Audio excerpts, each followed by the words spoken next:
Hello students, good morning all of you. प्यारे विद्यार्थियों, आज की हमारी क्लास होगी रीजनिंग की। और रीजनिंग में भी आज जो हम चैप्टर पढ़ने वाले हैं और वो होगा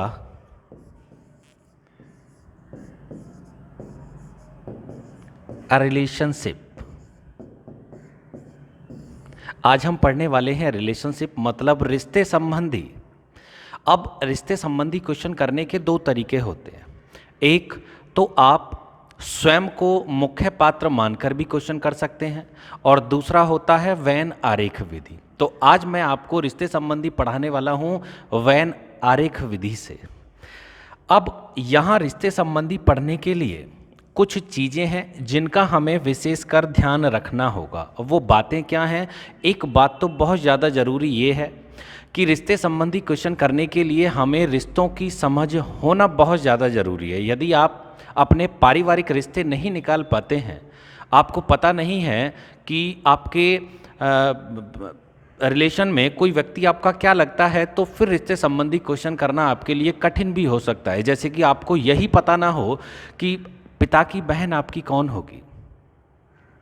मानो माता के रिलेशन में कोई रिश्ता आप नहीं निकाल पाते हैं, अपने घर का रिलेशन कोई आप नहीं निकाल पाते हैं, तो फिर बहुत ज़्यादा कठिनाई आपको होने वाली है। उसके लिए पहले आपको रिश्तों की समझ होनी चाहिए। जैसे कि भाई, पिता की बहन को कहते हैं बुआ, माता की बहन मौसी, माता का भाई मामा हो गया, पिता के बहनोई फूफा हो गए, माता के जीजा मौसा जी हो गए।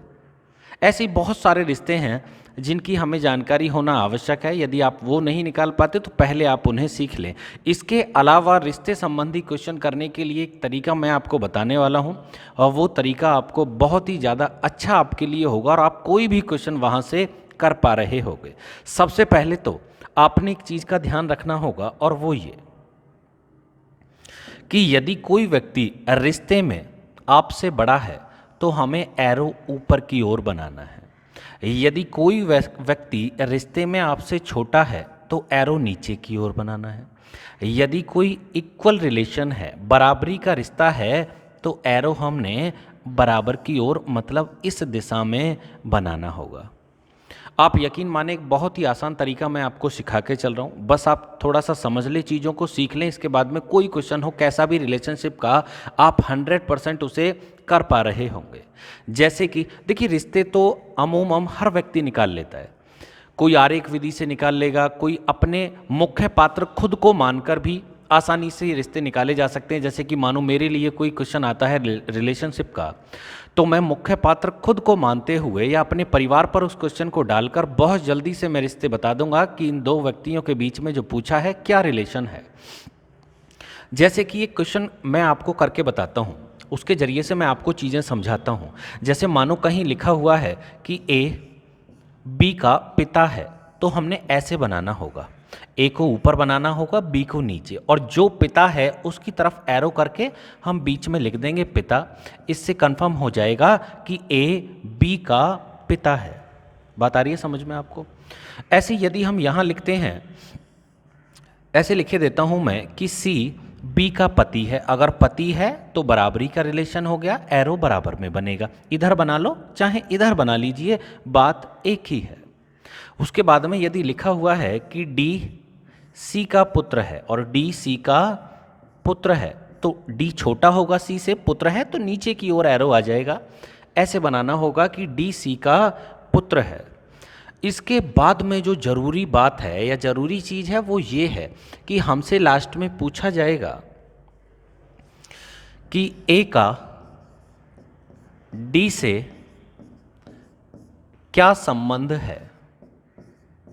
ए का डी से क्या संबंध है। अब जो जरूरी बात है वो ये है, जिस विद्यार्थी ने इसकी जानकारी कर ली और वो रिलेशनशिप के हर क्वेश्चन बता देगा। मानो यही क्वेश्चन है, इसमें हमसे ए और डी के बीच का रिलेशन निकाल के हमें बताना है क्या होगा, तो मुझे लग रहा है हर व्यक्ति इसे बता देगा। लेकिन फाइनल जो आंसर होगा, हो सकता है उसमें बहुत से विद्यार्थी चूक कर जाएं। क्यों? क्योंकि उन्हें ये पता नहीं होता कि हमसे फाइनली पूछा क्या है। हमसे पूछा है ए का डी से क्या संबंध है। चलो पहले तो मैं दोनों का रिलेशन आपको निकाल के बताता हूं कि दोनों में क्या रिलेशन हुआ। भाई डी किसका पुत्र है, आप कहेंगे जी सी का पुत्र है, तो सी कौन होगा इसका, या तो पिता होगी या फिर माता होगी। और दूसरी बात यह कि आपको किसी भी व्यक्ति का जेंडर साथ के साथ क्लियर करते हुए चलना है। जैसे कि डी किसका पुत्र है, आप कहेंगे जी सी का, तो सी कौन हुआ डी का, आप कहेंगे जी या तो पिता होगा या फिर माता होगी।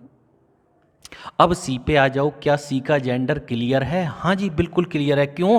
क्योंकि सी जो है वो बी का पति है। अगर सी बी का पति है तो ये एक पुरुष है। अगर पुरुष है और आप किसी पुरुष के पुत्र हैं तो वो पुरुष आपके पिता लगने वाले हैं, वो पुरुष आपके पिता लगने वाले हैं। तो यहां से कंफर्म था कि सी जो है वो डी का पिता है। अच्छा सी किसका पति है, बी का, तो ये भी सीधी सी बात थी कि बी जो है वो सी की पत्नी होगी। और यदि कोई व्यक्ति आपके पिता हैं और पिता की भी जो पत्नी होगी वो आपकी माता जी रही होगी। यहां से भी कंफर्म हो गया। अब यहां आ जाओ, आपकी माता और आपकी माता जी के भी कोई व्यक्ति पिता हैं, तो आपकी माता के भी पिता आपके कौन लगने वाले हैं, तो ये आपके होंगे नाना। अब मुझे इतना तो कंफर्म हो गया कि ए जो है वो डी का नाना है। अब इतना याद रखना कि हमेशा यदि कोई व्यक्ति हमारे रिलेशन में है तो हम भी उसके रिलेटिव होंगे। जैसे कि कोई व्यक्ति यदि हमारे नाना लगे तो हम भी उनके कुछ ना कुछ लगते होंगे। और ये रिश्ते एकदम फैक्ट मतलब एकदम परमानेंटली होते हैं, इनमें कोई संशोधन वाली गुंजाइश नहीं होती। जैसे कि मैं आपको बताऊं कि यदि ए डी का नाना है तो 100% जो डी है और वो ए का देवता रहा होगा। क्या होगा? देवता रहा होगा। क्यों? क्योंकि डी का तो जेंडर क्लियर है ना, डी तो पुत्र था सी का। तो यदि कोई व्यक्ति हमारे नाना लगते हैं और हम मेल हैं, हम पुरुष हैं, तो हम उनके देवते लगने वाले हैं। तो नाना के साथ देवते का रिलेशन होगा। जैसे कि मानो कोई व्यक्ति हमारे पिता लगे और हम मेल हैं तो हम उनके पुत्र लगेंगे। दोनों के बीच में जो रिलेशन होगा वो पिता पुत्र का होगा। ऐसा नहीं हो सकता कि कोई व्यक्ति हमारे पिता हैं तो हमारे और उनके बीच में पिता और भतीजे का संबंध आ जाए। आपने सुना है कभी पिता और भतीजे का संबंध? नहीं होता। मानो यदि कोई व्यक्ति हमारे फूफा हैं तो हम उनके निश्चित रूप से भतीजे लगेंगे, यदि पुरुष हैं। यदि फीमेल हैं तो भतीजी हो गए। मानो यदि कोई व्यक्ति हमारे जीजा हैं तो हम उनके साले हो गए। यदि पुरुष हैं तो स्त्री, महिला हैं तो साली हो गए। क्यों? क्योंकि रिलेशन जैसे कि सास और दामाद, ससुर दामाद, ये रिलेशन हो गए। कोई व्यक्ति हमारे ससुर लगे, हम उनके दामाद लगे। कोई व्यक्ति हमारा पुत्र लगा और हम पुरुष हैं तो हम उनके पिता लगे। यदि महिला हैं तो माता लगे। अब यहां आ जाओ, मैंने इन दोनों का रिलेशन निकाल के आपको बता दिया कि ये दोनों आपस में नाना देवते हैं। अब इस क्वेश्चन में विकल्प नंबर ए में नाना भी दिया हुआ है और विकल्प नंबर बी में देवता भी दिया हुआ है। अब बहुत से विद्यार्थियों को यहाँ कन्फ्यूजन हो जाएगा कि अब नाना भी ऑप्शन में है, देवता भी है, अब नाना सही उत्तर होगा या फिर देवता सही उत्तर होगा। उसके लिए जाना है हमने यहाँ लास्ट वाली लाइन पर कि इस क्वेश्चन में हमसे पूछा क्या था। हमसे पूछा था ए का डी से क्या संबंध है। अब मैं इस लाइन का अर्थ आपको बताने वाला हूँ कि आखिर इनका मतलब होता क्या है। अब देखो ध्यान से समझ लेना आप। जैसे क्वेश्चन में लिखा हुआ है ए का डी से क्या संबंध है। आज मैं ऐसी चीज आपको बताए देता हूं कि आज के बाद आपसे ये लास्ट वाली लाइन में कभी गलती नहीं होगी, कभी भी गलती नहीं होगी, चाहे कुछ भी पूछा हो। याद रखना, जहां भी का लिखा हो उसे हम मतलब जहां भी सॉरी गलत बताया मैंने, जहां भी से लिखा हो उसे हम का से रिप्लेस कर देंगे। जहां भी से लिखा हो लाइन में उसे हम का से रिप्लेस कर देंगे। जैसे कि यदि यहां से हम का हटाएं तो इसका अर्थ हो गया ए, का तो हट गया अपनी जगह से, बचा कौन? डी। आगे हम ए के जेंडर के हिसाब से का या की में इसको कन्वर्ट कर लेंगे। जैसे ए कौन है, आप कहेंगे जी ए तो पुरुष है, तो यहाँ का आ जाएगा। ए यदि पहला वाला व्यक्ति फीमेल होता तो यहाँ की आ जाती। इसका अर्थ ये हो गया ए डी का। आगे अपने आप लिख लो क्या लगता है। अब यहां 100% ये कंफर्म हो गया कि इस क्वेश्चन में हमसे पूछा क्या है। हमसे पूछा है ए डी का क्या लगता है। तो भाई ए तो डी का नाना लगता है, तो सही उत्तर विकल्प नंबर ए था। बहुत से विद्यार्थी परीक्षा में क्वेश्चन आता है तो देवता भी लगा के आते। अब मेरी बात सुनो, जरूरी नहीं यहां पर आपको देवता ही मिले, देवते की जगह पर आपको पौत्र भी मिल सकता है ना। तो देवता हो, पौत्र हो, इनका एक ही मतलब हो गया, या फिर नाती लिखा हो, इन सब का मतलब एक ही हो गया। क्यों? क्योंकि तीनों का इंग्लिश मीनिंग एक ही होता है ना। तो इतना और याद रखना है आपने। एक चीज़ और मैं आपको बता दूं कि किताबी भाषा में पोते और धेपते में कोई फ़र्क नहीं होता। क्यों? क्योंकि दोनों का इंग्लिश मीनिंग एक ही होता है। मानो आपका उत्तर आया पोता, पोता ऑप्शन में नहीं है और देवता दे रखा है, तो वो भी ठीक होगा। यदि इंग्लिश में आप देखो तो इंग्लिश में दोनों का ही अर्थ एक होगा। ठीक है। जैसे कि कई बार ऐसा होता है कि हमने क्वेश्चन निकाल लिया और क्वेश्चन निकालने के बाद में हमारा उत्तर आया ममेरा भाई, लेकिन ममेरा भाई आपको ऑप्शन में ही नहीं मिलेगा। तो ममेरा भाई नहीं है तो उसकी जगह चचेरा भाई भी हम लगा सकते हैं, फुपेरा भाई भी लगा सकते हैं। क्यों? क्योंकि ये सारे के सारे कज़न के अंतर्गत आते हैं। तो या तो कहीं कज़न लिखा हो वो भी ठीक होगा, या फिर चचेरे, ममेरे, फुपेरे, इनका सबका मतलब एक ही होने वाला है। जैसे क्वेश्चन आएंगे मैं आगे आपको और समझा दूंगा सारी चीज़ें। तो फिलहाल में तो ये एक बहुत ही ज़्यादा ज़रूरी वाली बात थी जो मैंने आपको यहीं स्टार्टिंग में बता दी। कहीं आप बाद में सोचो जी आप कैसे कर देते हो। जैसे मानो लिखा हुआ है ए का डी से क्या संबंध है, तो इसका मतलब हो गया ए डी का क्या लगता है। मानो कहीं लिखा हुआ है ऐसे कि पी और आगे लिखा हुआ है ऐसे करके क्यू से किस प्रकार, पी क्यू से किस प्रकार संबंधित है, पी क्यू से किस प्रकार संबंधित है, ऐसे लिखा हुआ है। तो इसका मतलब भी यही है कि पी क्यू का क्या लगता है। देखिए अगर का कहीं लगा हुआ है ना, अगर का लिखा हुआ है तो से की जगह तो हमने का लिखना ही लिखना है। अगर का नहीं भी है तो भी हमें से की जगह का या की ही लिखना होगा।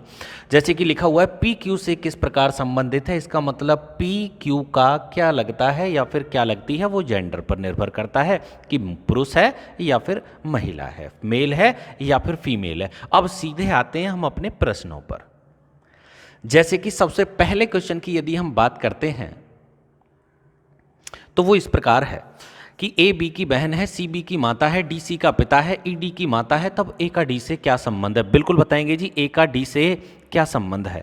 अब ध्यान देने वाली बात यह है कि यहाँ हमने ग्राफ बनाना होगा। अब ग्राफ कैसे बनाएंगे वो विशेषकर आपने ध्यान रखना है। हमसे कहा गया है ए बी की बहन है। देखिए ए बी की बहन है।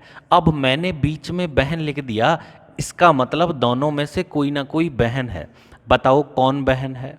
जिसकी तरफ तीर जा रहा है वही बहन है। तो यहां से मैं कह सकता हूं अगर ये लाइन ना भी लिखी होती और मुझे केवल ऐसे बना के आप बता दो कि ए की तरफ तीर जा रहा है, बी और बीच में बहन, तो मुझे साफ साफ दिखाई दे रहा है कि इन दोनों में ए बहन है बी की।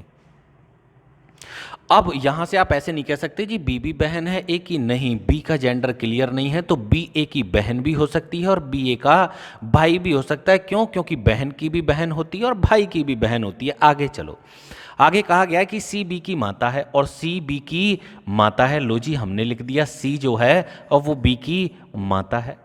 आगे लिखा हुआ है डी सी का पिता है और आगे लिखा हुआ है डी सी का पिता है, तो डी को और ऊपर हम बनाए देते हैं। ये लीजिए जी डी जो है वो सी का पिता हो गया। इसके बाद में आगे क्या है लिखा हुआ है ई डी की माता है और जो ई है और वो डी की माता है। अब ई डी की माता है तो मैं इसको और थोड़ा सा ना नीचे बनाए लेता हूँ ऐसे करके। हमें पता है कि ई जो है वो डी की माता है, इसको उठा के यहाँ लाओ। अब ठीक है, ई डी की माता है, ये लीजिए जी ई डी की माता है। अब आगे क्या है, क्वेश्चन में पूछा गया है तब ए का डी से क्या संबंध है। तब ए का डी से क्या संबंध है, तो ई को तो बनाने की आवश्यकता ही नहीं थी। ए और डी के बीच का रिलेशन पूछा है, यहीं से बता देंगे। पूछा क्या है, कह रहा है ए का डी से क्या संबंध है। इसका मतलब ये है कि जहां पर भी से लिखा हो उसको हटाओ, उसकी जगह पर का या की लिख दो। इसका मतलब हो गया ए डी का क्या लगता है या फिर ए डी की क्या लगती है। ये डिपेंड करता है ए के जेंडर पे कि ए मेल है या फीमेल है। अब यदि बात करें तो भाई ए तो फीमेल है, इसका अर्थ हो गया कि ए डी की क्या लगती है। अभी बताते हैं ए जो है वो डी की क्या लगती है। अब या तो आप ऊपर से नीचे आ सकते हो या नीचे से ऊपर जा सकते हो। कैसे जाएंगे आप मुझे बताओ। ए किसकी बहन है, आप कहेंगे बी की, तो बी कौन रहा होगा इसका, या तो भाई रहा होगा या फिर बहन रही होगी। क्यों? क्योंकि बी का जेंडर क्लियर नहीं है। आपके भाई या फिर बहन की जो माँ होगी वो आपकी भी माँ होगी और आपकी माँ के जो पिता होंगे वो आपके नाना होंगे। अब ये उत्तर हमसे पूछा नहीं था नाना वाला, वरना नाना लगा देते। हमसे तो ये पूछा है ए का डी से क्या संबंध है, अर्थात ए डी की क्या लगती है। तो सोचने वाली बात यह है कि यदि कोई व्यक्ति आपके नाना लगते हैं और आप फीमेल हैं तो आप उनकी कौन लगी, तो आप तो उनकी देवती लगी। अब देखना होगा कि देवती या पौत्री में से कौन सा उत्तर हमें दिया हुआ है, या आपका नातिन भी हो सकता है, दोनों का मतलब एक ही होता है। यहाँ से हम देखेंगे दादा, पुत्री, दादी और नातिन, तो देवती और नातिन दोनों का अर्थ एक ही हुआ। सही उत्तर हुआ विकल्प नंबर डी। उम्मीद करता हूँ समझ में आया होगा आपको। आगे और भी क्वेश्चन मैंने आपके लिए बनाए हैं, आप उन्हें देखिए। अब आ जाओ यहाँ। क्वेश्चन में लिखा हुआ है कि बी डी की माँ है और सी डी का भाई है। ध्यान दीजिए, कहा गया है बी डी की माँ है, बी डी की माता है, और आगे लिखा हुआ है क्या, सी डी का भाई है और सी डी का भाई है। आगे चलिए जी, और आगे कहा गया है एच ई की बेटी है। अब देखो, ना तो कहीं एच का पता ना ही कहीं ई का पता, तो इस लाइन को हम छोड़ देंगे। जबकि डी की पत्नी है, जबकि डी किसकी पत्नी है, ई की पत्नी है। अभी एक लाइन छोड़ी थी, उसे पकड़ो। कहा गया है एच ई की बेटी है। अब एच जो है और वो ई की बेटी है। अब हमसे कहा क्या गया है क्वेश्चन में, हमसे कहा गया तब बताओ ई का सी से क्या संबंध है। तब ई का सी से क्या संबंध है, मतलब ई, ये का को उठा के यहां लिख देंगे हम से की जगह पर, तो ई सी का क्या लगता है या फिर ई सी की क्या लगती है, ये सी ई पर डिपेंड करता है कि ई मेल है या फिर फीमेल है। अब आपको पता है ई की पत्नी डी है, तो यदि कोई आपकी पत्नी है फीमेल तो आप उसके पति रहे होंगे जी, ये भी कंफर्म बात थी। तो इसका मतलब ई तो पुरुष है, इसका मतलब ये हो गया कि ई सी का क्या लगता है। बिल्कुल बताते हैं, ई जो है और वो सी का कौन लगता है। तो आप यहां से यहां चले जाओ या वापस आ जाना, जैसे आपको ठीक लगता हो। एक बार दो व्यक्तियों के बीच का रिलेशन हमें पता चल गया, फिर तो किसी का भी पूछा हो उसका हम आसानी से बता देंगे। जैसे कि ई की पत्नी कौन है, डी, तो ई आप हो गए, आपकी पत्नी, और आपकी पत्नी का भी जो भाई हुआ वो आपका साला हुआ। आपकी पत्नी का भाई कौन हुआ, साला हुआ। तो साला अगर ऑप्शन में होता तो बहुत से विद्यार्थी तो साला ही लगा देते, वो ये भी नहीं देखते कि पूछा क्या है। पूछा है ई का सी से क्या संबंध है, अर्थात ई सी का कौन लगता है। तो यदि कोई व्यक्ति हमारा साला है तो भैया हम उसके बहनोई लगे। क्या लगे, बहनोई लगे, जीजा भी आप कह सकते हैं। तो सही उत्तर हुआ विकल्प नंबर बी, बहनोई। आया समझ में आपको। अब चलते हैं अगले क्वेश्चन की ओर। अब यदि प्रश्न नंबर 3 की हम बात करें तो क्वेश्चन में लिखा हुआ है कि यदि पी क्यू का भाई है, आर पी का पिता है, एस टी का कहाँ गया, एस टी का भाई तथा टी क्यू की पुत्री है, तो एस का चाचा कौन है। बिल्कुल बताएंगे जी, एस का चाचा कौन है। ध्यान दीजिए, पी क्यू का भाई है। पी किसका भाई है, क्यू का भाई है। बन गया ना, पी क्यू का भाई। आ रहा है ना आपको समझ में। आगे कह रहा है आर पी का पिता है, और आर किसका पिता है, पी का पिता है। आर पी का पिता है। आगे क्या कहा गया है भैया क्वेश्चन में, आगे भी पढ़े लेते हैं। आगे क्या कहा गया, इसको थोड़ा सा नीचे लिख लूँ मैं। ओहो, ये तो आधा आधा आ गया भाई। अरे ये क्या हो गया गड़बड़। तो इसको क्या करें फिर, वापस चलें, ऐसे हो सकता है क्या, ठीक है ठीक। अब यहाँ आ जाओ, एस टी का भाई है और एस कौन है, टी का भाई। अब देखो, ना तो कहीं एस का पता ना ही कहीं टी का पता, इस लाइन को हम छोड़ देंगे। तथा टी क्यू की पुत्री है, और टी जो है वो किसकी पुत्री है, क्यू की पुत्री है। उम्मीद है यहाँ तक समझ में आया होगा आपको। अब एक लाइन हमने छोड़ी है, उसे पकड़ो। एस टी का भाई है और एस किसका भाई है, टी का भाई है। अब या तो आप एस को इधर बना लो या इधर बना लो, एक ही बात है। हमसे पूछा है एस का चाचा बताओ कौन है। बताते हैं जी, एस का चाचा कौन है। मुझे बताओ एस किसका भाई है। आप कहेंगे जी एस जो है और वो टी का भाई है। ये तो कंफर्म है कि एस टी का भाई है, लेकिन ये थोड़ी पता है कि टी कौन है, मेल है या फीमेल। पता है जी, क्यों, क्योंकि टी क्यू की पुत्री है, और यदि आप किसी फीमेल के भाई हो तो ये फीमेल आपकी कौन लगेगी, आप कहेंगे जी ये फीमेल तो बहन लगेगी इसकी।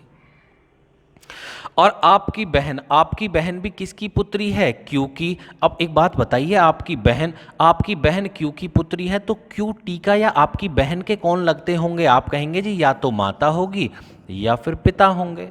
पता ही समझ में आपको, तो या तो माता या पिता। अब जो व्यक्ति आपकी बहन के माता या पिता हैं, सीधी सी बात है आपके भी माता या पिता ही रहे होंगे, ये कंफर्म है एकदम। क्यों? क्योंकि मैं ऐसा इसलिए लिख रहा हूं क्योंकि क्यू का जेंडर क्लियर नहीं था। क्यू का भाई पी है तो पुरुष का भाई भी हो सकता है, महिला का भाई भी हो सकता है। इसलिए मैं आपसे कह रहा था कि क्यू का जेंडर यहां क्लियर नहीं है। तो इतना कंफर्म था कि क्यू जो है वो एस की या तो माता होगी या फिर पिता रहे होंगे। अब मुझे बताइए, यदि क्यू एस की माता है तो माता का भी भाई आपका कौन लगा? आप कहेंगे जी मामा लगे। यदि पिता हैं तो पिता के भाई आपके कौन लगे? आप कहेंगे जी चाचा लगे। तो यहां हम कंफर्म नहीं थे कि एस का चाचा कौन है। देखिए, यदि हम क्यू को मान के चलते हैं माता तो क्यू आप एस के चाचा आ जाएंगे, सॉरी एस का मामा आएगा पी।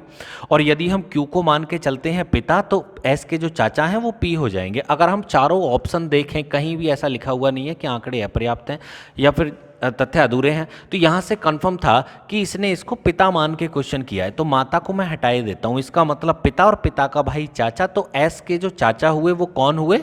एस के चाचा पी हो गए। अब एक और बात मैं आपको बताए देता हूँ, है ना, एक जरूरी बात मैं आपको ये बताए देता हूँ। जैसे कि यहाँ लिखा हुआ है ना चाचा, इंग्लिश में यदि हम देखें तो लिखा होगा then who is the uncle of us. तो अंकल लिखा हुआ है। अब अंकल का अर्थ दोनों में आ गया, चाचा में भी आ सकता है, मामा में भी आ सकता है, दोनों को ही हम अंकल कह सकते हैं। अब एक और बताए देता हूँ मैं आपको, यदि आपका आप ऐसे कह सकते हैं कि चाचा है तो चाचा के लिए तो होगा पैटर्नल अंकल, और यदि मामा है तो मामा के लिए होता है मैटरनल अंकल। तो आप ऐसे भी रख सकते हैं कि पापा, भाई चाचा कहाँ से आए? पापा के भाई होंगे, पापा मतलब पे आ गया तो पैटर्नल अंकल हो गया। और मामा के लिए मैं आ रहा है तो मम्मी के रिश्ते में आ गए, है ना, मामा हो गए हमारे तो वो मम्मी के रिश्ते में हुए तो वो हो गए मैटरनल अंकल।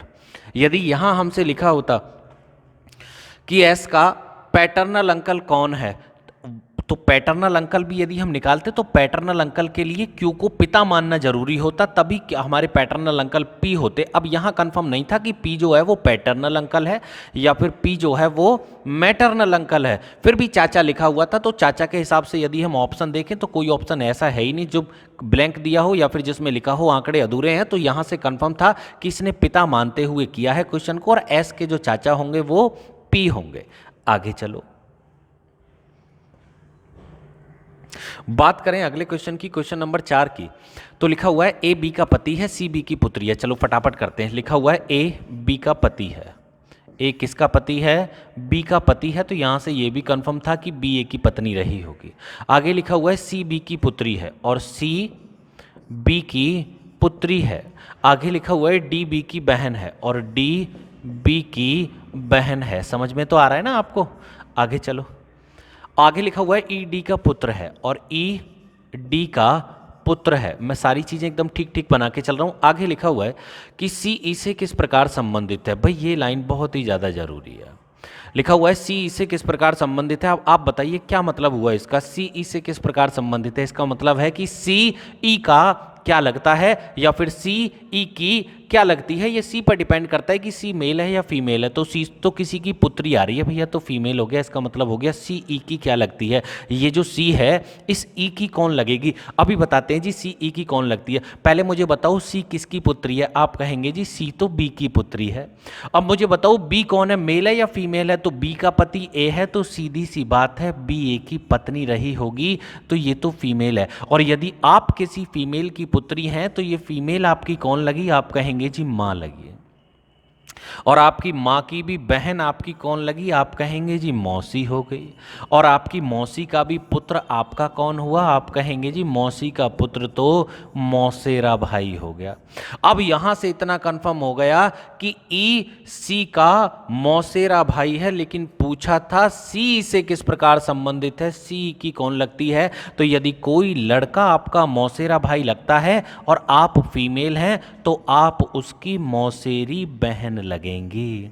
कौन लगी? मौसेरी बहन। अब देख लो मौसेरी बहन है कहीं ऑप्शन में। अब मौसेरी बहन तो कहीं ऑप्शन में है नहीं, तो क्या हमारा उत्तर गलत है? नहीं, गलत नहीं है। हमें पता है किताबी भाषा में, देखिए हिंदी में हम अलग अलग कह सकते हैं एक नाम को, लेकिन इंग्लिश में उनका एक ही अर्थ हो गया। जैसे कि चचेरी बहन, मौसेरी बहन, ममेरी बहन, फुफेरी बहन, ये सब कजिन के अंतर्गत आते हैं ना।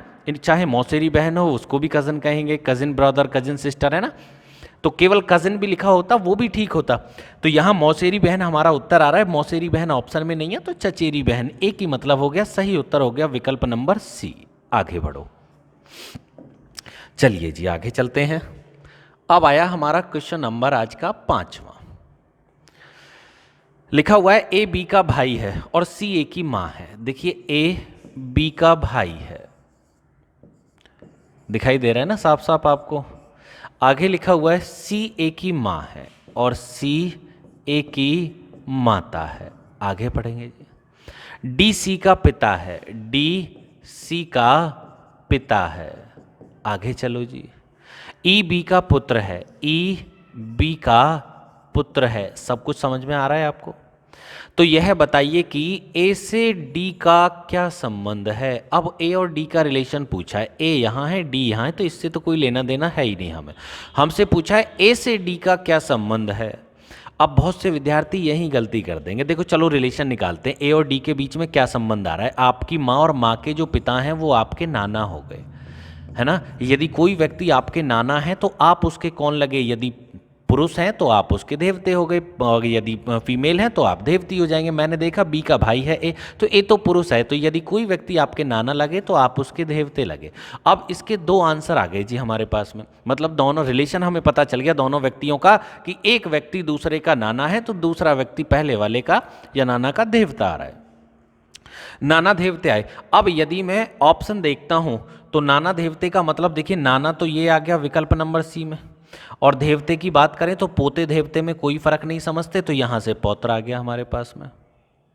अब दोनों ही ऑप्शन में दे रखे हैं, अब आप क्या उत्तर लगाओगे। तो बहुत से विद्यार्थी ऐसे करेंगे कि ए से डी का क्या संबंध है, इसका मतलब ए डी का क्या लगता है, तो वो ए को डी का देवता लगा देंगे, सही उत्तर बी पे लगा देंगे, जबकि ये गलत हो जाएगा। आपने ढंग से पढ़ा ही नहीं। मैंने आपसे क्या कहा था, मैंने कहा था जहां पर भी से लिखा हो उसे हटाकर आपकी से की जगह पर का को पेस्ट करना है, ठीक है। जहां पर भी से लिखा है से की जगह पर हमने का को पेस्ट करना होगा, इतना याद रखना। तो इसका मतलब ये हो गया ए का आ जाएगा। अब यहाँ स्टार्टिंग में क्यों, क्योंकि ये उल्टा लिखा हुआ है। ए अब से की जगह का आ गया, आगे लिखो डी और आगे लिखो ए का डी, तो यहाँ तक हो गया।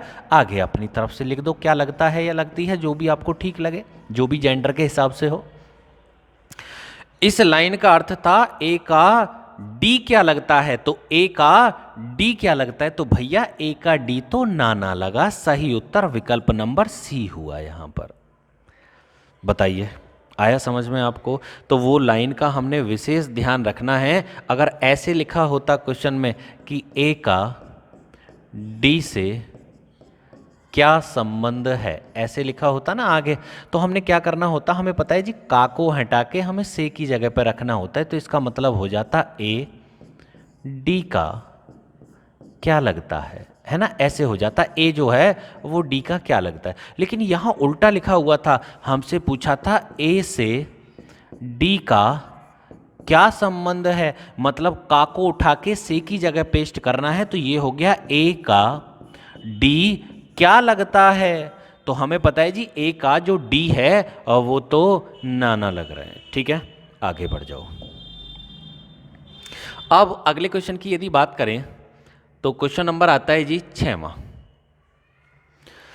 यदि ए सी का पुत्र है, सी तथा क्यू आपस में बहने हैं, जेड क्यू की मां है, पी जेड का पुत्र है, तो बताना है निम्न कथनों में से कौन सा सही है, चारों विकल्पों में से। देखिए यदि ए सी का पुत्र है, यदि सी का पुत्र है ए, आगे क्या है, सी तथा क्यू आपस में बहने हैं, और सी और क्यू जो हैं वो आपस में बहने हैं। तो आप ध्यान दे रहे होंगे कि मैंने दोनों की तरफ ही एरो बनाया है, इसका मतलब सी क्यू की बहन और क्यू सी की बहन, दोनों आपस में बहने हैं। आगे लिखा हुआ है जेड क्यू की मां है और जेड क्यू की मां है, यहां तक समझ में आ रहा है आपको। और आगे लिखा हुआ है पी जेड का पुत्र है और पी जेड का पुत्र है। अब हमसे कहा गया है तो बताना है कि चारों विकल्पों में से कौन सा विकल्प है जो सही है। आप बताइए कौन सा विकल्प सही है। तो यदि पहले ऑप्शन की बात करें तो लिखा हुआ है क्यू ए की दादी है, क्यू ए की दादी है। देख लेता हूं जो क्यू ए की दादी है या नहीं है। ए किसका पुत्र है? आप कहेंगे सी का। सी कौन है? फीमेल। यदि आप किसी फीमेल के पुत्र हैं तो ये फीमेल आपकी माँ लगी, और आपकी माँ और माँ की भी जो बहन होगी वो आपकी मौसी लगेगी जी। ये रॉन्ग हो गया। कह रहा है क्यू एक ही दादी है, नहीं जी, क्यू तो एक ही मौसी है। अगला विकल्प क्या है? कह रहा है पी व ए भाई हैं, पी और ए जो हैं वो आपस में भाई हैं। अभी देखे लेते हैं जी पी और ए आपस में भाई हैं या नहीं हैं। तो यहाँ से हम देखेंगे तो ए की मौसी क्यों हो गई, और मौसी की भी माँ ए की कौन लगी? आप कहेंगे जी नानी हो गई।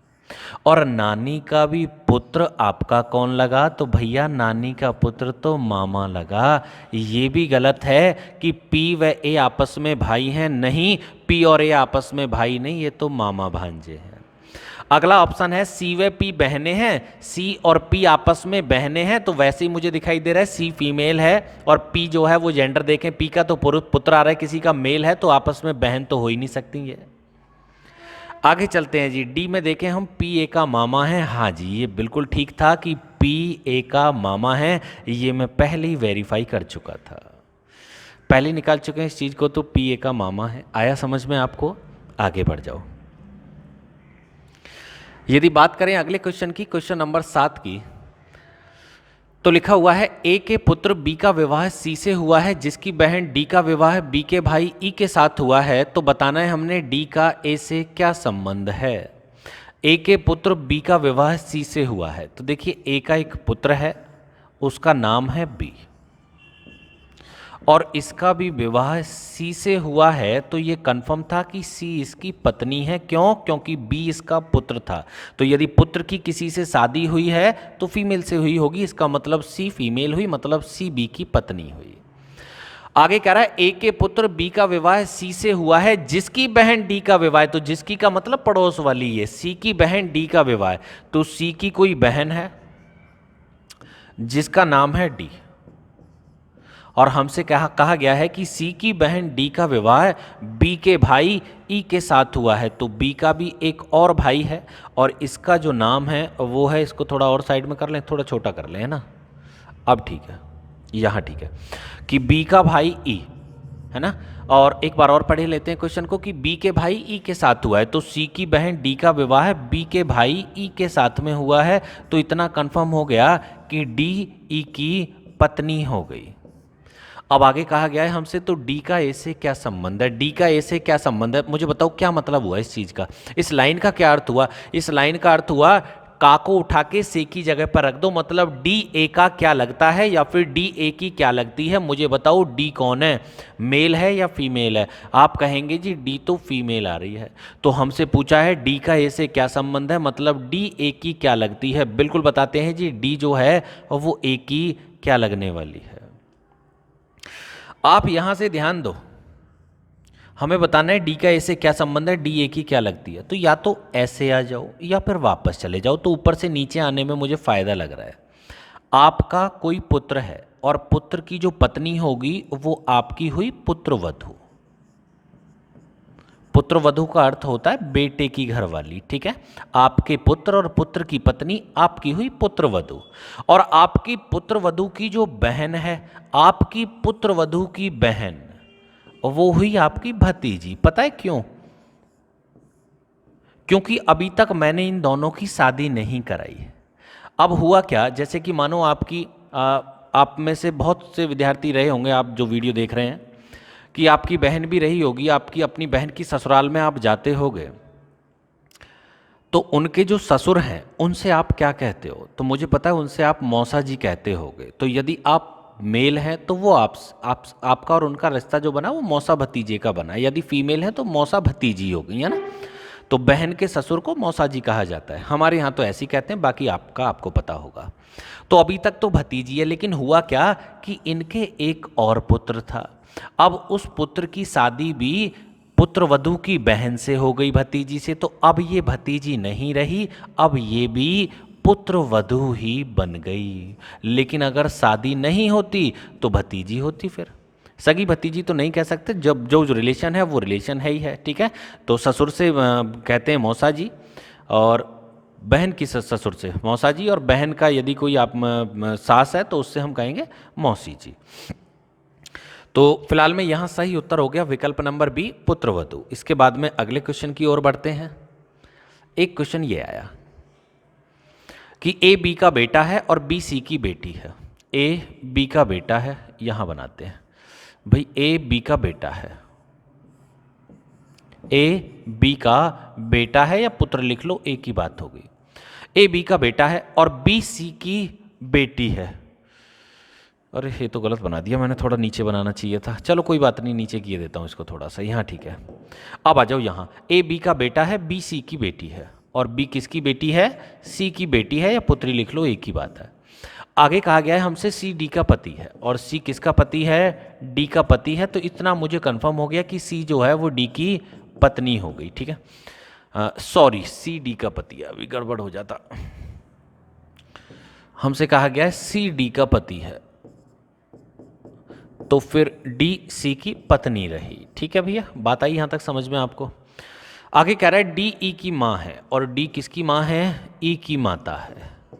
अब आगे क्वेश्चन में हमसे कहा गया है ई का ए से क्या संबंध है, बताइए जल्दी से, क्या मतलब हुआ इस लाइन का कि ई का ए से क्या संबंध है। इसका अर्थ ये हुआ कि ई ए का क्या लगता है या फिर ई ए की क्या लगती है, ये डिपेंड करता है ई पर कि ई मेल है या फिर ई फीमेल है। अब देखो ई का जेंडर देखे लेता हूं मैं, मुझे दिखाई दे रहा है ई की माँ है डी, तो ई का जेंडर यहां से क्लियर ही नहीं है। क्यों? क्योंकि पुरुष की भी माँ होती है और स्त्री की, महिला की भी माँ होती है।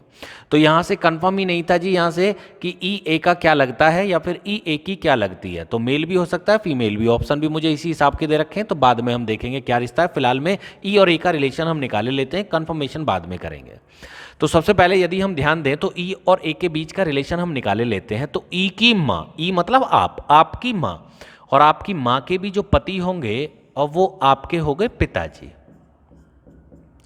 और आपके पिता की भी जो बेटी हो गई वो आपकी हो गई बहन, और बहन का भी जो पुत्र हुआ वो हो गया आपका भांजा। ठीक है, तो मुझे समझ में आ गया, अरे ये तो इसका भांजा है। तो यदि कोई व्यक्ति हमारा भांजा लगता है तो हम उसके कौन लगे, यदि पुरुष हैं तो मामा लगे, और यदि स्त्री हैं, फीमेल हैं, तो भैया मौसी लगे। हालांकि मौसी भतीजा होता है, लेकिन भांजा भी, मौसी भांजा भी चलेगा।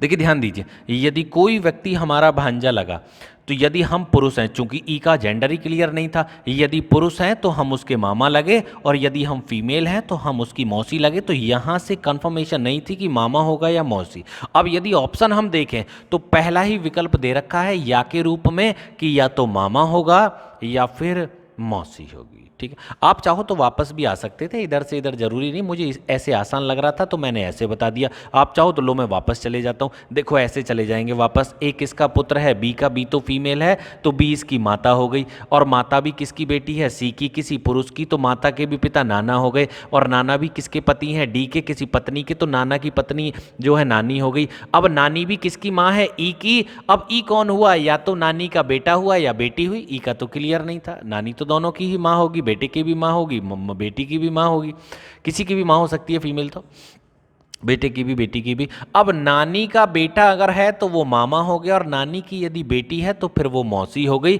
तो सही उत्तर विकल्प नंबर ए। ऐसे जा सकते हैं आप, ऐसे भी आ जाओ चाहे ऐसे आ जाओ, बशर्ते आपको रिश्तों की समझ होना बहुत ज़्यादा ज़रूरी है। यदि आपको ये नहीं पता होगा कि नाना का बेटा मामा लगता है ना, तो फिर आप चक्कर में पड़ जाएंगे कि फिर कैसे होगा, है ना।